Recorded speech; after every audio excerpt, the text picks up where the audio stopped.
அவங்க சொன்ன வார்த்தைகள்லாம் வந்து அதில் ஒரு நல்ல விஷயம் எனக்கு அவங்க பேசுனதுல அதிமுக நல்லது, அதிமுக நல்லா ஆட்சி செய்கிறாங்கன்னு சொன்னால் கூட அது எனக்கு அவ்வளோவா அவங்க மேலே மரியாதை வந்திருக்காது. ஏன்னா திமுக பிடிக்கலாம் அதிமுக வர்றதுன்னா இது சுயநலமாக இருக்குன்னு. பட் அவங்க பேசின அந்த வார்த்தைகள்லாம் பார்த்தீங்கன்னா ரொம்ப வலியோட 15 வருஷமாக எங்களோட இதை வந்து புறக்கணிச்சிட்டாங்க. அந்த ஒரு கிரைம் வந்து இப்போ பெண்களுக்கு எதிரான வன்முறை வந்து பாலியல் கொடுமைகளை நடக்குது உண்மைதான். அது எங்கள் அண்ணன் என்ன பண்ணுவார் பாவம், அதை விட்டுருங்க. கஞ்சா உள்ள வந்துருச்சு, எங்கள் அண்ணன் என்ன பண்ணுவார் பாவம்னா என்ன அர்த்தம்? அது ரெண்டுமே அது வந்து உள்ள இருக்குன்னு அர்த்தம். இது அட்மிஷன் கன்ஃபெஷன் வாங்கல, அதை கிளியரா கன்ஃபெஸ் பண்றது. எங்க இந்த ஆட்சியில, எங்க கூட்டணி ஆட்சியில இந்த ஒரு குறை தானே, வேற என்ன குறை இருக்குன்னாங்க. அப்புறம் எல்லாரும் சொல்லி இல்ல எல்லாம் பண்ணாதீங்கன்னு சொல்லி இன்னைக்கு வேற மாதிரி மாத்தி பேசுறாங்க. வேற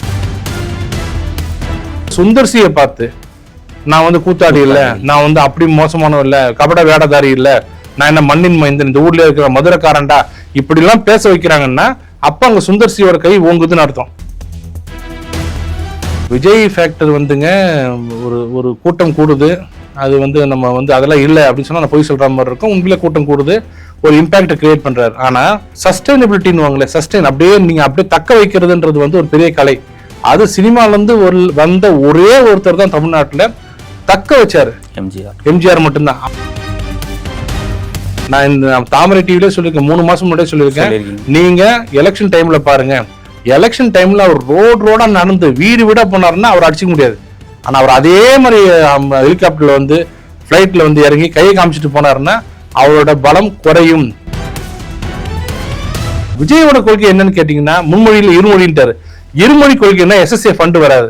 SSA ஃபண்ட் வரலன்னா அந்த 2000 கோடி எப்படி சமாளிக்க போறீங்க கேட்கணுமா? நம்ம இந்த மாதிரி கேள்விகள் கேட்டு நுண்ணறிவோட அவர் பதில் சொன்னாருன்னா அவர் ஏத்துக்கலாம். சிஎம்மா பார்க்கவும் வரமாட்டேன், எங்கேயும் வரமாட்டேன், ப்ரோன்னு சொல்லுவேன், அங்கிள்னு சொல்லுவேன், கை காட்டுவேன், போயிடுவேன்னு சொன்னாருன்னா. டீலிமிட்டேஷன் அப்படிங்கிறது வந்து முதலே கொண்டு வர சொன்னது பிஜேபி அரசாங்கத்தில் அங்கம் வகித்த திமுக. 2021 2026 நம்ம டீலிமிட்டேஷன் அப்ப கொண்டு வந்துக்கலாம், 20 நிமிஷம் தள்ளி வச்சுக்கலாம்னு சொல்லும் போது கையை தூக்கி ஆமாம் என்று ஆதரித்த கட்சி திமுக.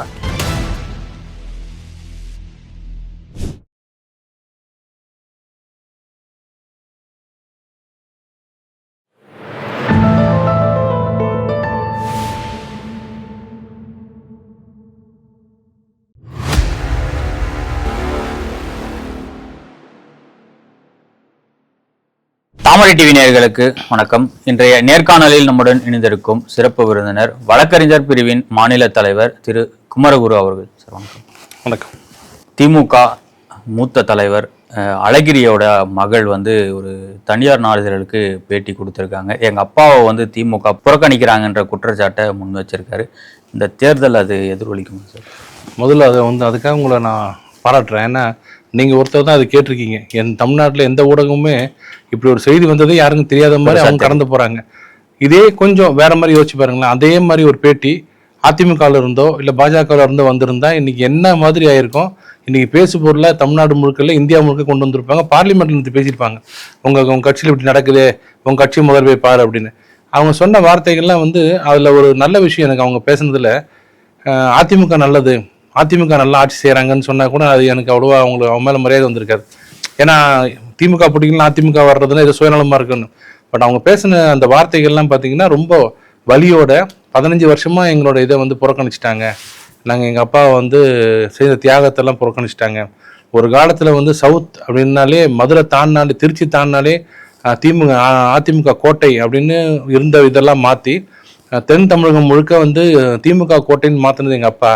அந்த ஒரு நன்றி கூட முதல்வருக்கு இல்லை, அப்படியே புறக்கணிச்சிட்டாரு.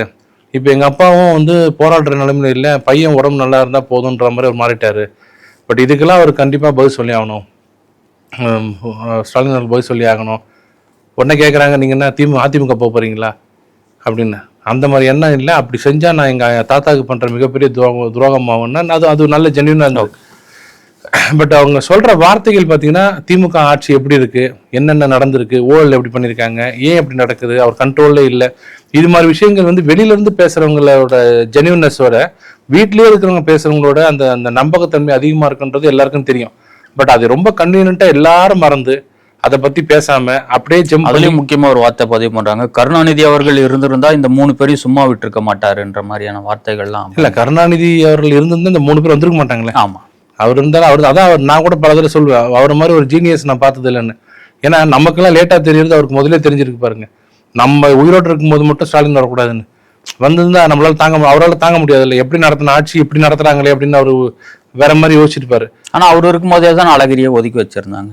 இல்ல அது வந்து அவர்கிட்டயே போய் எங்க இதெல்லாம் ஹேஷிம் தான் காதல் வழி செய்தினா இதெல்லாம் வந்து அவரவே போய் அவர்கிட்ட போய் சண்டை போட்ட மாதிரியும், நான் முக்கியமா ஸ்டாலின் முக்கியமான்னு ஒரு அப்பா கிட்ட போய் சண்டை போட்ட மாதிரியும், மக்கள் அங்க இருக்க கட்சிக்காரங்கள்லாம் ஸ்டாலின் தான் விரும்புறாங்க அப்படின்னு சொல்லும் போது அந்த அவரு ஒரு ஒரு அப்பாவா அவர் எடுத்த முடிவு நம்ம உள்ள போல. ஆனா ஒரு கட்சியோட முடிவுன்னு பாத்தீங்கன்னா கட்சி ஒருத்தர் மட்டும் சொந்தம் இல்லைல்ல, அது ஸ்டாலின் அவர்கள் வந்தது. ஏன்னா நீங்க கருணாநிதி அவர்கள் பாத்தீங்கன்னா அவர் மட்டும் எடுத்துக்கல, அவர் பாத்தீங்கன்னா எல்லா குடும்பத்தையும் ஈக்குவலா வச்சிருந்து இது பண்ணாரு. அவர் குடும்பம் தான் இருந்தாலும் ஒருத்தருக்கு மட்டும் பவர் கொடுத்துட்டு ஸ்டாலின் அவர்கள் மட்டும் பவர் கொடுக்கல. ஸ்டாலினும் வச்சிருந்தாரு, அழகிரியும் வச்சிருந்தாரு, கனிமொழியும் கரெக்டா எங்க பிளேஸ் பண்ணுமோ கரெக்டா வச்சிருந்தாரு, செல்வி அவர்களையும் கரெக்டா வச்சிருந்தாரு, ஒரு முரசொலி செல்வத்தையும் வச்சிருந்தாரு. அவர் எல்லாருமே எங்கெங்க எல்லாரும் தயாநிதி மாறன் கருணாநிதி மாறனும் பிளேஸ் பண்ணி கரெக்டா வச்சிருந்தாரு, கட்சிக்காரங்களையும் கரெக்டா வச்சிருந்தாரு. யாரும் ஃபேமிலி டைனாஸ்டின்றது கொஞ்சம் கொஞ்சமா அழிஞ்சு வர்றது ஒரு விதத்துல நல்லது தானே? இல்ல அது மிகப்பெரிய மோசமான டைனாஸ்டி. ஏன்னா அதுதான் இவ்வளவுக்கும் காரணம். அவரு குடும்பத்தை உள்ள கொண்டாந்து தான் இவ்வளவுக்கு காரணம். ஆனா இவரு குடும்பத்தை உள்ள கொண்டு வந்துட்டு அந்த குடும்பத்துல 2-3 பேரை மட்டும் கையில வச்சுட்டு வேற யாருமே அண்ணன் தம்பி யாரும் வரக்கூடாது, என் பையன் என் மருமகன் 2 பேரை தவிர வேற யாருமே வரக்கூடாதுங்கிறது தான் இன்னும் மோசமான டைனஸ்டி. ஸோ அதுதான் அவங்க குறிப்பாக சுட்டி காட்டுறாங்க. நம்ம நேற்று கூட சில பேட்டிகளை பார்த்தேன், உங்களுக்கு தெரியுமா சபரீசன் தான் முக்கியத்துவம் கொடுத்தாங்க, உங்களுக்கு எப்படி சொல்றீங்க, ஆதாரம் இருக்கா அப்படின்னு சில அறிவுஜீவிகள்லாம் பணம் வாங்கிட்டு பேசுவாங்க பாருங்க. அவங்க எல்லாம் பேசுனதுக்கு அவங்க கையல்விடி சொன்னது ஒரு மிகப்பெரிய ஒரு அடி. நான் சொல்றேன் இவங்க 2 பேரும் தான் டிசைட் பண்றாங்க, சபரீசனும் ஸ்டாலின் ஒரு உதயநிதி அவர்கள் தான் முடிவு பண்றாங்க, 2 பேர் சொல்றதா அவர் கேட்கிறாருன்றதெல்லாம் இன்சைட் இன்ஃபர்மேஷன் அவங்க சொல்றாங்க. அதை நம்ம நம்பி தானே ஆகணும். ஒரு சொந்த பெரியப்பாவோட பொண்ணுன்னும் போது கேட்டுதானே ஆகணும். அதனால எது சொல்றேன்னா இது ஒரு பக்கம். அதே மாதிரி காங்கிரஸ் பக்கம் போனீங்கன்னா ராகுல் காந்தி பக்கமே வரல, இந்த பக்கமே வரல. நேற்று சொல்றாங்க நாளைக்கு வராருன்னாங்க. அந்த ஒரு நாள் கூட கண்டிப்பா 2 பேரும் ஒன்னா இருக்க மாட்டாங்கன்னு சொல்லிட்டாங்க. இதெல்லாம் எதுக்கு சொல்றேன்னா மக்களுக்கு புரியணும். இது மாதிரி ஏதாவது அதுக்கான நேரம் இல்ல. இந்த எலெக்ஷன் டைம் உங்களுக்கே தெரியும் 2 தலைவர்கள் வராங்க. இப்ப அமித்ஷா இவர் மோடி அவர்கள் வந்தாங்க, எடப்பாடி இருந்தாரு. அதுக்கு முன்னாடி மதுராந்தகம் வந்தாரு, எடப்பாடி அவர்கள் இருந்தாங்க. எங்க ராகுல் காந்தியும் ஸ்டாலின் அவர்களும் இந்த எலெக்ஷன் வந்தாங்க? கிடையாது. போன தடவை அவர் தான் முதல்ல ராகுல் காந்தி தான் பிரதமர் வேட்பாளர் 2019 சொன்னாரு.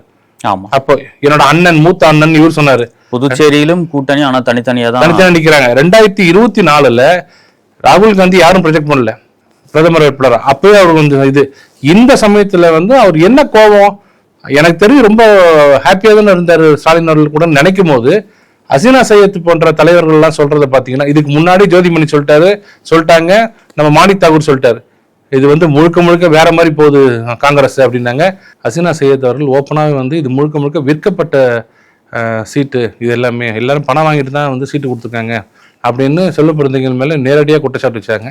செல்வ பெருந்தகை அதுக்கு ஏற்ற மாதிரி நான் இந்த எலெக்ஷன் முடிஞ்சா போயிடுவேன், கவலைப்படாதீங்க அப்படின்னு அவர் சொல்றாரு. இந்த கேலி கூத்தல்லாம் காங்கிரஸ் தவிர வேற எங்க நடந்திருந்தாலும் இன்னைக்கு ஈவினிங் விவாதத்துல பாத்தீங்கன்னா 3 பேர் இந்த பத்திரிகையாளர்னு வருவாங்க, 3 பேர். அவங்க 3 பேரை இது எப்படி பேசியிருப்பாங்க வேற எங்கேயாவது நடந்திருந்தா. இதை விட ஒரு கேவலம் ஒரு கட்சிக்கு தேவையா? சீட்டை கூட விற்கிறாங்கன்னா இது என்ன வாழ்க்கையை அப்படிலாம் பேசியிருப்பாங்க. இப்ப எல்லாம் சைலண்ட் மோட்ல யாருமே அதை பத்தி பேசாம நம்ம பேசினதான் எல்லாருக்கும் தெரியும், வேற யாரும் பேசினாலும் யாருக்கும் தெரியாது, எல்லாம் அப்படியே இருக்காங்க. அதுக்கெல்லாம் முத்தாய்ப்பா அது கரெக்ட்னு கன்ஃபார்ம் பண்ற மாதிரி ராகுல் காந்தி அவர்களும் நான் வரமாட்டேன் வந்தா. சார், இங்க திமுக தமிழகத்துல திமுக காங்கிரஸ் கூட்டணிக்குள்ள பிரச்சனை இருக்கு, அதனால ராகுல் காந்தி வரலன்ற குற்றச்சாட்டை வைக்கிறீங்க. பாண்டிச்சேரியிலும் அவர் மட்டும்தான் ஒரு நாள் தான் வந்தாரு. கேரளாக்கு அவரு பெருசா போன மாதிரியும் தெரியல. அங்க என்ன பிரச்சனையா இருந்திருக்கும்? இல்லைங்க, மொத்தத்துல அவருக்கு ஃபேமிலி ப்ராப்ளம்ன்றதுனால ஒரு பிரச்சாரத்துக்கு பெருசா கவனம் செலுத்தலையே. இல்ல கேரளா அவரோட எம்பி அங்கதான் அவர் எம்பியா இருக்காரு. மொத்தத்துல அவர் எங்கேயும் வரக்கூடாதுன்ற முடிவுல இருக்கும் போது அந்த முடிவு எடுத்ததுக்கு காரணமே தமிழ்நாடுன்னு சொல்றாங்க. ஏன்னா தமிழ்நாடுக்கு மட்டும் வராம நீங்க கேரளாவுக்கும் பாண்டிச்சேரி சுத்தி வந்தீங்கன்னா ஓப்பனா தெரியும் தமிழ்நாட்டுக்கு ஏன் வரலன்னு.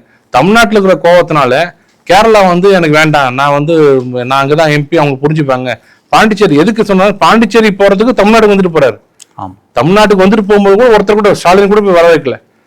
அப்போ ஓப்பனாவே 2 பேருக்குள்ள சண்டை, நாங்க இப்படிதான் இருப்போம்னு சொல்லி ஒரு கூட்டணி கட்சிக்குள்ள இருக்கிறாங்க. நேற்று தேமுதிக வந்து அவங்க தலைவி சொல்றாங்க, எங்க அண்ணன் ஸ்டாலின் அவர்கள் ஆட்சியில என்ன குறைய பார்த்துட்டீங்க கேட்டா, நீங்க வந்து கிரைம் அகேன்ஸ்ட் விமன், பெண்களுக்கு எதிரான வன்முறைன்னு சொல்வீங்க, அது ஒண்ணு சொல்வீங்க, கேட்டா கஞ்சான்னு சொல்வீங்க, அவ்வளவுதானே. இந்த 2 குறையை தவிர வேற என்ன சொல்வீங்க அப்படின்னு கேட்டா என்ன அர்த்தம்? இந்த 2 குறை தான் இங்க இருக்கு, வேற என்ன குறை இருக்குன்னு கேட்டா 2 குறை இருக்குன்னு ஒத்துக்கிட்டாங்க. அப்ப கூட்டணியில் இருக்கிற ஒரு தலைவரு அதுக்கு விளக்கம் கொடுத்திருக்காங்க. நான் சொன்னது ஊடகங்கள் அது சொல்றது. அவங்க சொன்ன வார்த்தை என்ன? இப்ப என்னோட என் பையன்கிட்ட என்ன குறை இருக்கு, ஒரு கொலை பண்ணிட்டான் அவ்வளவுதானே அப்படின்னு அர்த்தம். கொலை பண்ணது உண்மை, எங்க அண்ணன்கிட்ட என்ன குறை இருக்கு, அந்த ஒரு கிரைம் வந்து பெண்களுக்கு எதிரான வன்முறை வந்து பாலியல் கொடுமைகளை நடக்குது உண்மைதான். அது எங்க அண்ணன் என்ன பண்ணுவார் பாவம், அதை விட்டுருங்க. கஞ்சா உள்ள வந்துருச்சு, எங்க அண்ணன் என்ன பண்ணுவார் பாவம்னா என்ன அர்த்தம்? அது ரெண்டுமே அது வந்து உள்ள இருக்குன்னு அர்த்தம். இது அட்மிஷன் கன்ஃபெஷன் வாங்கல, அது கிளியரா கன்ஃபெஸ் பண்றது. எங்க இந்த ஆட்சியில, எங்க கூட்டணி ஆட்சியில இந்த ஒரு குறை தானே, வேற என்ன குறை இருக்குன்னாங்க. அப்புறம் எல்லாருமே சொல்லி இல்ல எல்லாம் பண்ணாதீங்கன்னு சொல்லி இன்னைக்கு வேற மாதிரி மாத்தி பேசுறாங்க. வேற எதுக்கு சொல்றேன்னா, கூட்டணியில இவ்வளவு முரண்பாடு இருக்குது, இவ்வளவு பிரச்சனை இருக்குது. திமுக இருக்கிற தன் குடும்பத்திலே ஒரு பெண் வந்து இப்படி சொல்றாங்க. இது எதையுமே காதுல வாங்காம கயல்விழி அவர்கள் என்ன உள்நோக்கத்தோட சொன்னாங்கன்னு நமக்கு தெரியாது. 2024 தேர்தல் சமயத்துல, நாடாளுமன்ற தேர்தல் சமயத்துல முதலமைச்சர் ஸ்டாலின் நேரடியா வீட்டுக்கும் போயிட்டு வந்தாருல்ல, அழகிரி வீட்டுக்கு போயிட்டு வந்தார் இல்லைங்க. அவர் வீட்டுக்கு போயிட்டு வந்தாரு, எதுக்கு போனாரு அதெல்லாம் நான் கேட்கல. நான் சொல்றது வந்து ஊடகத்துல ஒரு சின்ன ஒரு முணுமுணுப்பு இந்த பக்கம் வந்தா கூட, பாத்தீங்களா எப்படி சொல்லிட்டாரு, பாத்தீங்களா என்ன சொல்லிட்டாரு, பாத்தீங்களா அந்த கட்சியிலே எப்படி வருது பாத்தீங்களா. செங்கோட்டையன் இங்க இருந்து போனாரு. ஆமா, செங்கோட்டையன் அவருக்கு இங்க பிடிக்கும்னு போனாரு.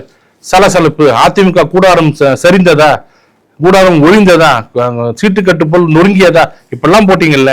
அங்கேயே இருக்கிற ஒருத்தர் சொல்றாரு, ஆமா சீட்டுக்கு பணம் கொடுத்தா இந்த இடத்துல வாங்கினாங்கன்றாங்க காங்கிரஸ்ல.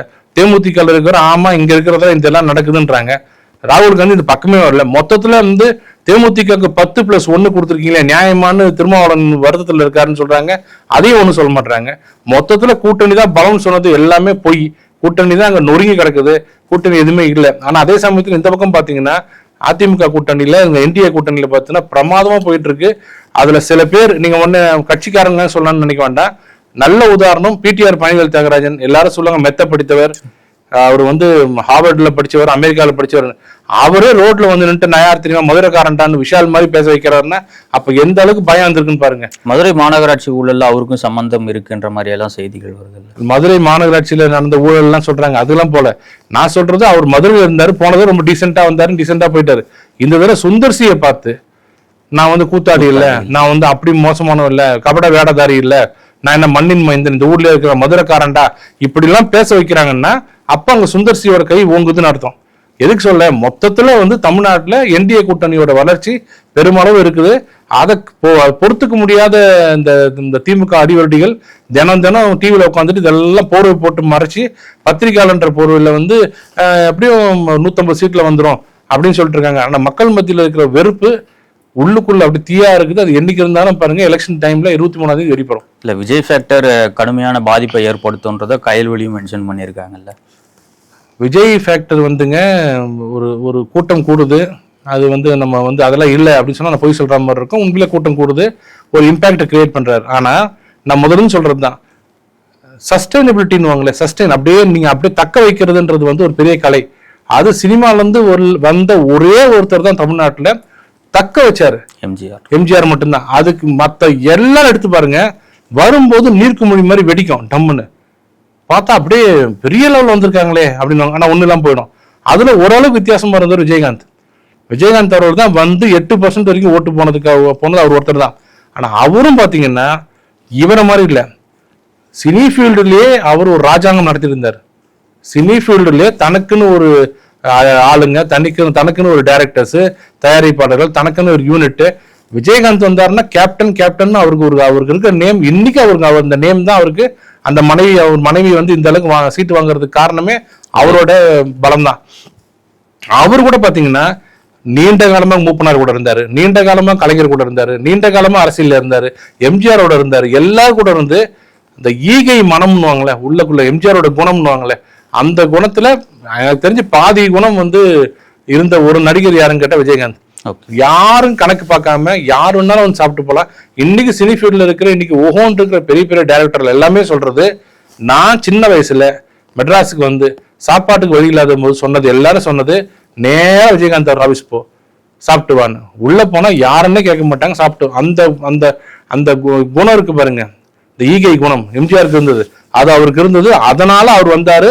அவர் அதனால ஒரு 8% வாங்கினார். விஜய்க்கு இருக்கிற இதெல்லாம் எதுவுமே இல்லை. விஜய் விஜய் விஜய் அவரோட ஃபேம். இது 50%. இன்னொரு 50% மக்களுக்கு வந்துட்டு போட்டுமே, யாரோ வராங்க வரட்டுமே அப்படின்னு ஒரு விரக்தி. இதுதான் அவரோட பலம். ஆனா சஸ்டெயின் பண்ணுவாரான்னு பாத்தீங்கன்னா அவரால் பண்ண முடியாது. நான் இந்த தாமரை டிவிலே சொல்லியிருக்கேன், 3 மாசம் முன்னாடியே சொல்லியிருக்கேன். நீங்க எலெக்ஷன் டைம்ல பாருங்க, எலெக்ஷன் டைம்ல அவர் ரோடா நடந்து வீடு வீடா போனாருன்னா அவர் அடிச்சுக்க முடியாது. ஆனா அவர் அதே மாதிரி ஹெலிகாப்டர்ல ஃபிளைட்ல இறங்கி கையை காமிச்சிட்டு போனாருன்னா அவரோட பலம் குறையும். மக்கள் சாதாரண நினைக்காதீங்க, இவரெல்லாம் எப்படி நம்ம கிட்ட வருவாரு, நம்ம எப்படி விட்டு போறது அப்படின்னு ஒரு மக்கள் பார்ப்பாங்க. எப்பவுமே அது லோக்கல் எம்எல்ஏ டீம் பார்ப்பாங்க, சிஎம் டீம் பார்ப்பாங்க. அந்த ஒரு அணுகுமுறை அவர்கிட்ட இல்லை. இப்ப பாத்தீங்கன்னா அந்த அணுகுமுறை எல்லாரும் பேச ஆரம்பிச்சிட்டாங்க.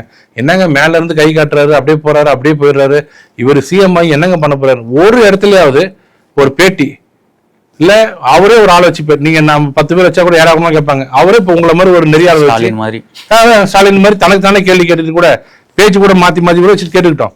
ஆனா ஒரு நெறியாளர் வச்சு நீங்க என்ன பண்ண போறீங்க, உங்களோட திட்டங்கள் என்ன, தமிழ்நாட்டுக்கு 10.5 லட்சம் கோடி கடன் இருக்கு, இப்ப நீங்க வரப்போறன்றீங்க, நீங்க சிஎம் ஆயிட்டீங்க, எப்படி 10.5 லட்சத்தை குறைப்பீங்க? சீமான் மாதிரி பேசக்கூடாது. டைப் அடிச்சு மஞ்சள் நோட்டீஸ் கொடுத்து நான் ஊரை விட்டு ஓடி அப்படிலாம் பேசக்கூடாது. தெளிவா என்ன பண்ண போறீங்கன்னு கேட்கணும். திட்டங்கள் என்ன வச்சிருக்கீங்க கேட்கணும். எத்தனை துறைகள் இருக்குன்னு கேட்கணும்.